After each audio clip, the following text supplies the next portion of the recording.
सत्यनारायण भगवान की व्रत कथा का दूसरा अध्याय। सूत जी बोले, हे शियों, जिसने पहले समय में इस व्रत को किया था उसका इतिहास कहता हूं, ध्यान से सुनो। सुंदर काशीपुरी नगरी में एक अत्यंत निर्धन ब्राह्मण रहता था। भूख प्यास से परेशान वह धरती पर घूमता रहता था।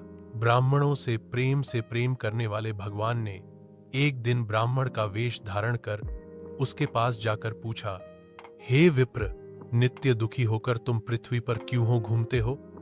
दीन ब्राह्मण बोला, मैं निर्धन ब्राह्मण हूं, भिक्षा के लिए धरती पर घूमता हूं। हे भगवान, यदि आप इसका कोई उपाय जानते हो तो बताइए। वृद्ध ब्राह्मण कहता है कि सत्यनारायण भगवान मनोवांछित फल देने वाले हैं, इसीलिए तुम उनका पूजन करो। इसे करने से मनुष्य सभी दुखों से मुक्त हो जाता है। वृद्ध ब्राह्मण बनकर आए सत्यनारायण भगवान उस निर्धन ब्राह्मण को वृद्ध का सारा विधान बताकर अंतर्धान हो गए।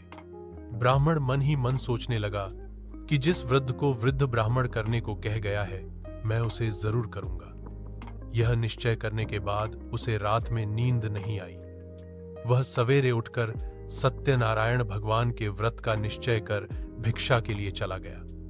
उस दिन निर्धन ब्राह्मण को भिक्षा में बहुत धन मिला, जिससे उसने बंधु बांधवों के साथ मिलकर श्री सत्यनारायण भगवान का व्रत संपन्न किया।